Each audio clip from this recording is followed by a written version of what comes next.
वो 16,100 राजकुमारियां जो द्वारकाधीश की रानियां बनी हैं। मुझे आज भी याद है वो दिन जब मेरे पिता राजा सत्राजीत ने मेरा हाथ पूर्ण पुरुषोत्तम भगवान श्री कृष्ण के हाथ में सौंपा था। यह सब केवल एक समंतक मणि के कारण संभव हो पाया था। मैं आपको मेरे विवाह की कहानी सुनाती हूँ। मेरे पिता राजा सत्राजीत द्वारका की सीमाओं के भीतर एक सम्मान्य व्यक्ति थे। वे सूर्यदेव के उपासक थे। उनकी भक्ति से प्रसन्न होकर सूर्यदेव ने उन्हें समंतक मणि प्रदान किया था। जपा कुसुम संकाशं काश्यपेयं महाद्युतिं तमोरि सर्वपापघ्नं प्रणतोऽस्मि दिवाकरम्।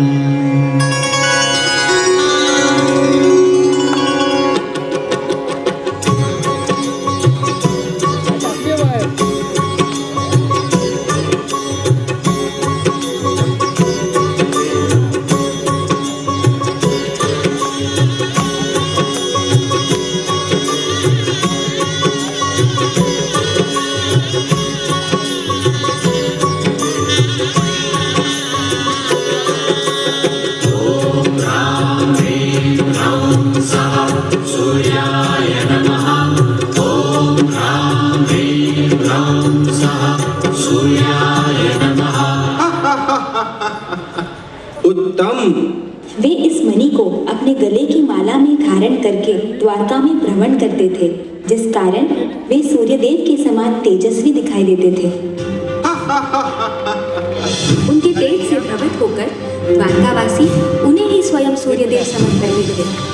देखो, स्वयं सूर्यदेव द्वारका में। लगता है द्वारकाधीश से मिलने आए हैं। नहीं नहीं, यह तो राजा सत्रजीत हैं। हे द्वारकावासियों, क्या आप लोगों को पता है यह क्या है? यह स्यामंतक मणि है। इसे सूर्यदेव ने मेरी भक्ति से प्रसन्न होकर मुझे प्रदान किया है। मैं आपको इस दिव्य मणि की महिमा बताता हूँ। यह मणि प्रतिदिन 170 पाउंड सोना देने की क्षमता रखता है। शास्त्रों में कहा गया है कि यह मणि विश्व के जिस राज्य में रहे वहाँ कोई भी नैसर्गिक आपत्ति जैसे कि सूखा, बाढ़ इत्यादि हो ही नहीं सकती। स्यामंतक मणि की जय। उत्तम। वधु विचारो, सोना ही सोना होगा। अब हमारे राज्य में कभी सूखा ही नहीं पड़ेगा। राज्य की कितनी प्रगति होगी, खुशहाली ही खुशहाली होगी। सही कह रहे हो भाई, परंतु यह मणि अगर उग्रसेन महाराज के पास हो तो सोने पे सुहागा। लेकिन सत्रजीत महाराज इस मणि को उग्रसेन महाराज को क्यों दे भला? ये तो उनकी स्वयं की तपस्या का फल है। एक भक्त ही अपना सब कुछ भगवान श्री कृष्ण की सेवा में अर्पित कर सकता है, लेकिन कोई अभक्त यह बात समझ ही नहीं सकता। स्यामंतक मणि की खबर उग्रसेन महाराज के सुधर्मा सभा में पहुंच गई। कृष्ण और बलराम आज दिखाई नहीं दे रहे। वे दोनों आज नगर निरीक्षण करने गए हैं, आते ही होंगे। वो देखिए महाराज, आ ही गए। प्रणाम महाराज। प्रणाम पिताश्री। महाराज, हमें खबर मिली है कि राजा सत्राजीत ने सूर्यदेव से स्यामंतक मणि प्राप्त किया है। वह मणि कोई साधारण मणि नहीं है। वह मणि प्रतिदिन 170 पाउंड सोना देता है एवं उस मणि की उपस्थिति से सारी नैसर्गिक आपत्तियां दूर होती है। ये तो बहुत अच्छी खबर है, लेकिन इस मणि का महाराज उग्रसेन के पास होना देश के हित में है। ये दिव्य मणि किसी एक व्यक्ति की संपत्ति तो बन ही नहीं सकती। इसका उपयोग जन कल्याण के लिए होना चाहिए। लगता है इस बात को राजा सत्राजीत भूल गए हैं कि प्रजा सुखे सुखम राज्ञा प्रजानां तु हिते हितम् नात्मक प्रियम हितम राज्ञा प्रजानां तु प्रियम हितम्। अर्थात राजा का सुख प्रजा के सुख में ही होता है।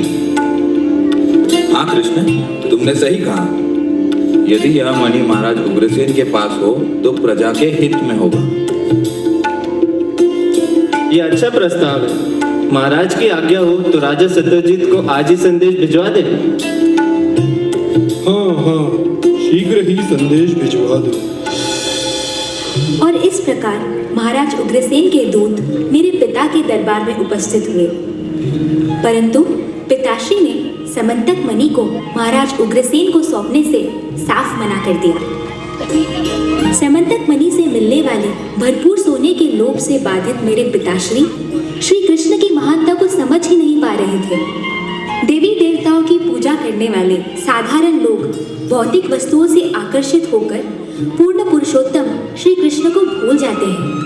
इसलिए कभी कभी भगवान ऐसे लोगों का उद्धार करने हेतु उनकी भौतिक वस्तुओं का हरण करते हैं और उन्हें अपनी शुद्ध भक्ति प्रदान करते हैं।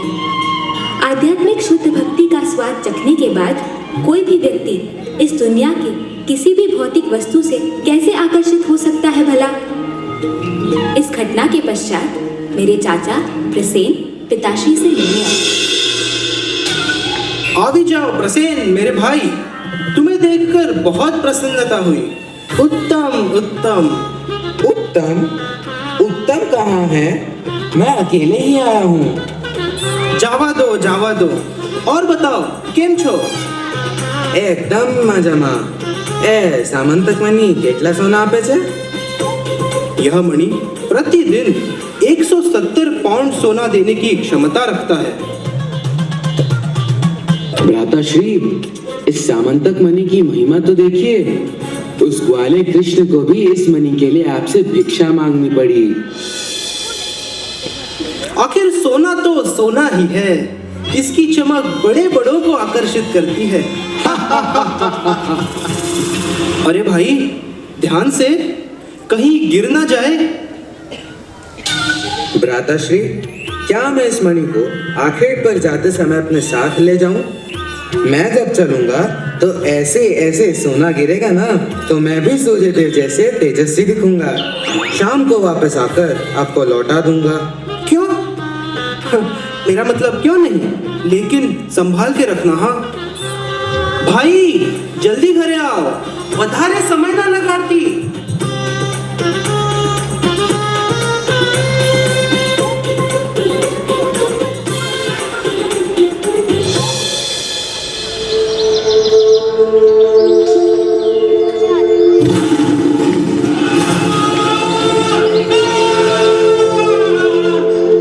चाचा प्रसेन जब वन में आखेट पर गए थे, तब एक शेर ने उन पर हमला करके उन्हें मार डाला और समंतक मणि को लेकर वहां से चला गया।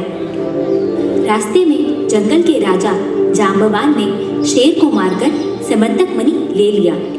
उन्होंने उस मणि को अपने पुत्र सुकुमार को खिलौने के रूप में भेंट किया।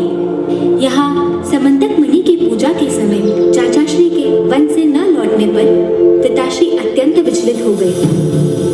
वे चाचाश्री की मृत्यु और समंतक मणि के जांबवान के पास होने की घटना से अज्ञात थे। वन के रास्ते पर आपके भाई के वस्त्र और शस्त्र मिले हैं, उन पर रक्त के धब्बे लगे हैं। क्या मेरे भाई की मृत्यु हो गई? किसकी हिम्मत है उसे मारने की? यह काम अवश्य उस छलिया कृष्ण ने किया होगा। उसे ही समंतक मणि की लालसा थी। वह ग्वाला चोर है, हत्यारा है। मैं इन्हें नहीं छोड़ू। देखते ही देखते ये बात नगर में फैल गई कि श्री कृष्ण ने प्रसेन की हत्या करके समंतक मणि चुराया है। अरे भाई, कुछ सुना? खबर मिली है कि वासुदेव कृष्ण ने राजा सत्राजीत के छोटे भाई प्रसेन की हत्या करके सामंतक मणि चुरा लिया है। हाँ, अगर यह सच है तो फिर न्याय कौन करेगा? हाँ भाई, फिर धर्म और अधर्म में क्या अंतर रह गया? किसी भी परिस्थिति के सच्चाई जाने बिना किसी व्यक्ति पर गलत आरोप लगाना भूल ही नहीं, बल्कि उस व्यक्ति के प्रति अपराध भी है। गलत अनुमान लगाने से व्यक्ति अपने संबंधों में दूरियां निर्माण करता है। इसलिए गलत अनुमान लगाने की प्रवृत्ति से हमें सदैव बचना चाहिए। विशेषकर भगवान और भगवान के प्रति किया गया कोई भी अपराध क्षमा के योग्य नहीं होता। और यहाँ तो गलत आरोप स्वयं द्वारकाधीश पर लगाया जा रहा था। जल्द ही यह वार्ता उग्रसेन महाराज के पास पहुंच गई।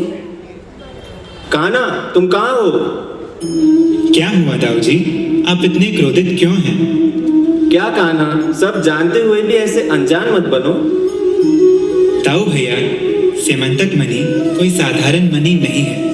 यह मेरे हृदय की स्वामिनी श्रीमती राधा रानी की मणि है। यदि ये मणि श्रीमती राधा रानी की है तो फिर सत्यजीत के पास कैसे पहुंची? जब हम मथुरा से निकले, गोपियां मेरे प्रेम में व्याकुल हो गई थी। इस विरह में मेरी राधा ने स्यमंतक के साथ यमुना में प्रवेश किया और सूर्य लोक पहुंची। साथ ही यहाँ सत्यजीत ने सूर्यदेव की आराधना कर उन्हें प्रसन्न किया और सत्यजीत को वरदान स्वरूप यह स्यमंतक मणि और पुत्री के रूप में सत्यभामा देवी प्राप्त हुई। अच्छा, श्रीमती राधा रानी ही सत्यभामा देवी है? हाँ दाऊ भैया, अब मैं स्वयं ही जाकर स्यमंतक मणि की पहेली सुलझाता हूँ। हाँ, तुम्हें ही जाना चाहिए। तुम्हें स्वयं जाकर इस भ्रम को दूर करना होगा। एक राजा, प्रतिनिधि और नेता को सभी प्रकार के आरोपों से मुक्त रहना चाहिए। अपने ऊपर लगाए गए आरोप को मिटाने हेतु श्री कृष्ण अपने साथ प्रमुख द्वारका वासियों को लेकर वन की ओर निकले। वन में चाचा श्री प्रसेन की मृत शरीर को देखकर यह साफ पता चल रहा था कि किसी खूंखार जंगली जानवर ने उन पर हमला किया है। अरे, यह तो प्रसेन का मृत शरीर है। देखो तो, वहाँ उन झाड़ियों में भी कुछ पड़ा हुआ है। यह तो एक मरा हुआ शेर है। यदि प्रसेन को इस शेर ने मारा होगा तो इस शेर को किसने मारा? अरे देखो, वहाँ एक गुफा भी दिखाई पड़ रही है। क्या हो सकता है उसमें? चिंता मत कीजिए, आप यहीं रुकिए, मैं गुफा के अंदर जाकर देखता हूँ। गुफा में थोड़ी दूर जाकर श्री कृष्ण ने देखा कि एक बालक स्यमंतक मणि के साथ खेल रहा था। कौन है आप महोदय? यहाँ क्या कर रहे हैं? क्या चाहिए आपको? पिताश्री? अरे क्या हुआ? क्यों चिल्ला रही हो पुत्री? क्रोधित जांबवान अपने सामने खड़े श्री कृष्ण के रूप में पूजनीय श्री राम को पहचान न सके। कौन हो तुम? यहाँ क्या कर रहे हो? मैं वासुदेव कृष्ण हूँ और इस स्यमंतक मणि को लेने आया हूँ। आप अपना परिचय दे श्रीमान। मैं इस जंगल का राजा जामवान हूँ। यह मणि, यह तो मैंने एक शेर को मारकर प्राप्त किया है। यदि तुम्हें यह मणि चाहिए तो मुझसे युद्ध करना होगा। तैयार हो? जैसी आपकी इच्छा श्रीमान। सावधान हो जाओ कृष्ण।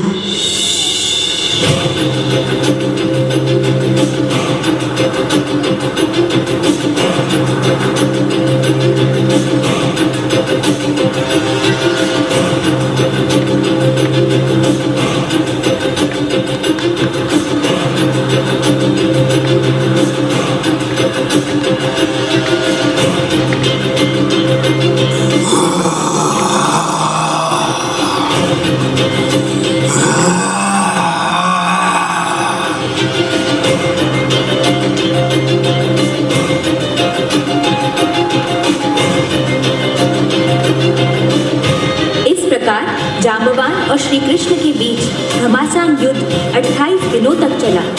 28 दिनों के पश्चात जांबवान की शक्ति क्षीण होने लगी। घायल और शक्तिहीन जांबवान श्री कृष्ण को अभी भी पहचान नहीं पा रहे थे।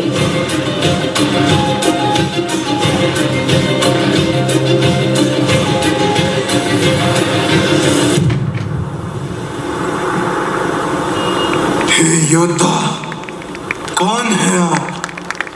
आज इस धरती पर मुझसे बलशाली और कोई नहीं। मुझे युद्ध में केवल मेरे प्रभु श्री राम ही हरा सकते हैं, परंतु आपने मुझे परास्त कर दिया। कृपया अपना परिचय दीजिए। उठो जांबवान, मैं ही तुम्हारा श्री राम।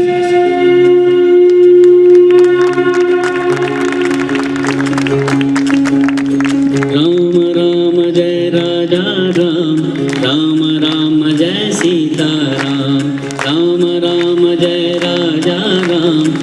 राम राम जय सीताराम, राम राम जय राजा राम, राम राम जय सीताराम, राम राम जय राजा राम, राम राम जय सीताराम, राम राम जय राजा राम, राम राम जय सीताराम, राम राम जय राजा राम, राम राम जय सीताराम।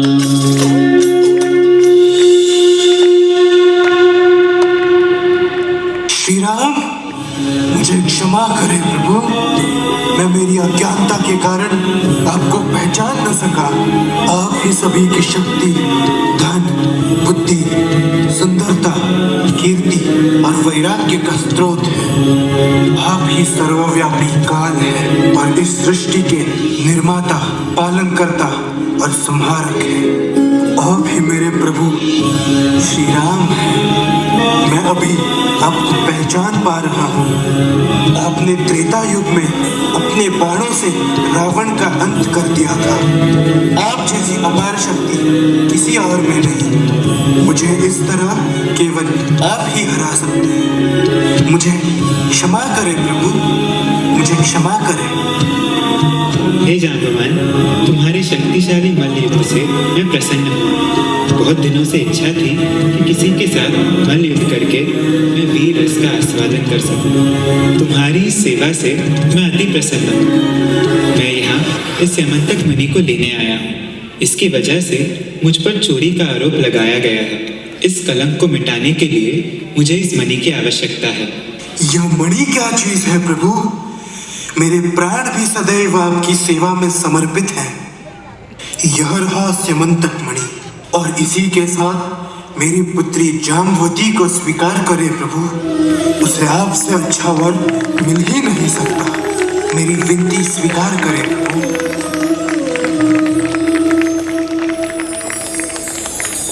इस प्रकार श्री कृष्ण स्यमंतक मणि और रानी जाम्बवती के साथ द्वारका लौटे।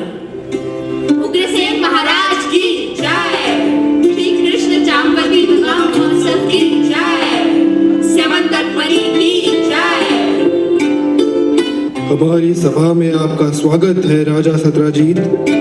वासुदेव कृष्ण आपको कुछ देना चाहते हैं। प्रणाम राजा सत्राजीत। यह रहा आपका स्यमंतक मणि। इस मणि को आपके भाई प्रसेन को मारकर एक शेर वन में ले गया था। उस शेर को राजा जांबवान ने मारकर वह मणि अपने पास रख लिया था। मैंने जांबवान से युद्ध करके यह मणि प्राप्त किया है। यह मणि आपकी धरोहर है और मैं इसे आपको सौंपता हूँ।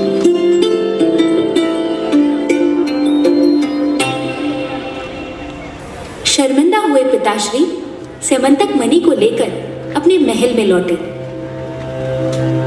देवी, मैंने घोर अपराध किया है। मैंने श्री कृष्ण पर चोरी का झूठा आरोप लगाया है। यह बहुत बड़ा पाप है। मुझे सच्चाई जाने बिना द्वारकाधीश पर यह आरोप नहीं लगाना चाहिए था देवी। आर्य, श्री कृष्ण परम दयालु है। उन्होंने निश्चित ही आपको क्षमा कर दिया होगा, परंतु मेरे अनुसार क्षमा मांगने हेतु आपको उन्हें अपनी सबसे प्रिय वस्तु भेंट करनी चाहिए। लेकिन ऐसा क्या है हमारे पास जो श्री कृष्ण के भेंट के योग्य हो? है महाराज, है। जरा सोचिए, क्या आपको आपकी पुत्री सत्यभामा समंतक मणि से अधिक प्रिय नहीं है? हाँ रानी, आ तो बहुत सारू विचार छे। परंतु क्या श्री कृष्ण सत्यभामा को स्वीकार करेंगे? क्यों नहीं? सच्चे मन से दी गई भेंट भगवान अवश्य स्वीकार करते हैं। और फिर मेरे जीवन का वह शुभ दिन आ ही गया जब मेरे पिताश्री मुझे और समंतक मणि को लेकर माताश्री के साथ द्वारका पहुंचे।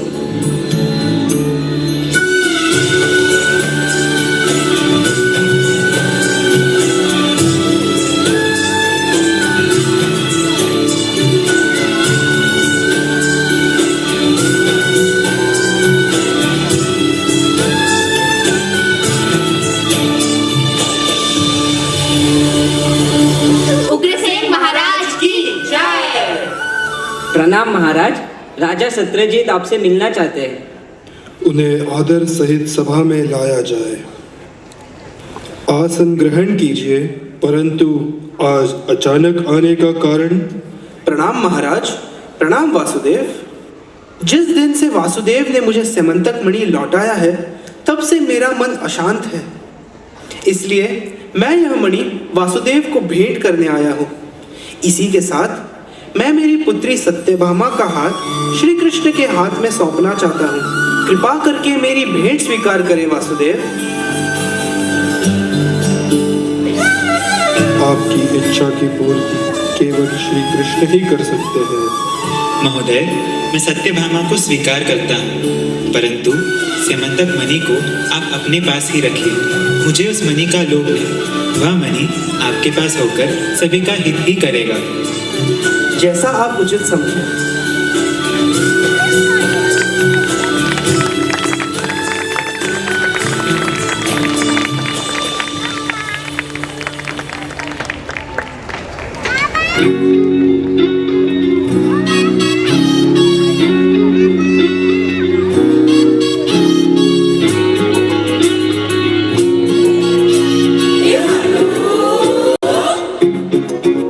હાલો હાલો દ્વારિકાને ધામ, ત્યાં તો હાજર છે સુંદર શ્યામ। એ હાલો હાલો દ્વારિકાને ધામ, ત્યાં તો હાજર છે સુંદર શ્યામ।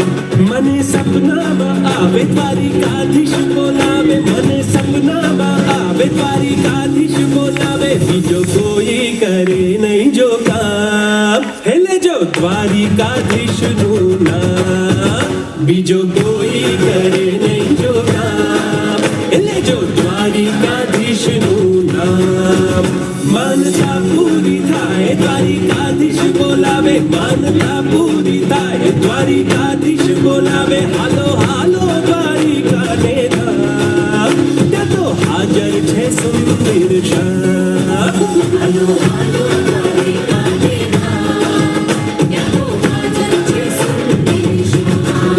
हे मांगो विसने आपे त्रिसेज हमारा द्वारिकाधीश।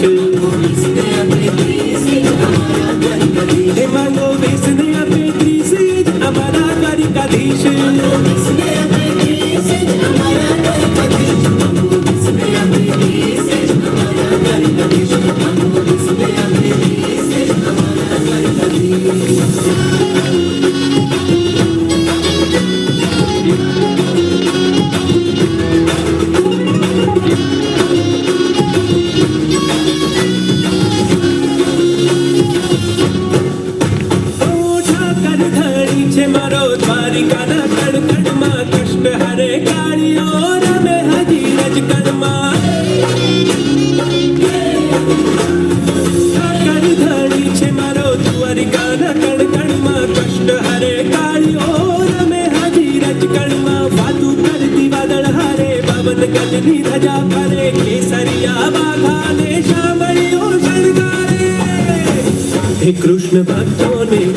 कृष्ण भक्तों ने हइये छे आम, हेले जो द्वारिकाधीशનું નામ।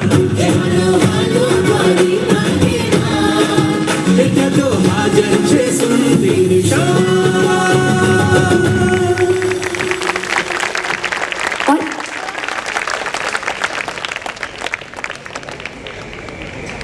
दर्शाता है यदि हमारा कौशल पूर्ण पुरुषोत्तम भगवान श्री कृष्ण की सेवा में लगाया जाए तभी वह परिपक्व हो जाता है। यदि उसे भगवान की सेवा में न जोड़कर अपने निहित स्वार्थ के लिए उपयोग किया जाए तो वही कौशल हमारे पतन का कारण बन सकता है। जो भी व्यक्ति इस स्यमंतक मणि की लीला को देखे, सुने या पढ़े, वह सभी प्रकार के मतभेदों एवं आरोपों से शीघ्र मुक्त हो जाता है।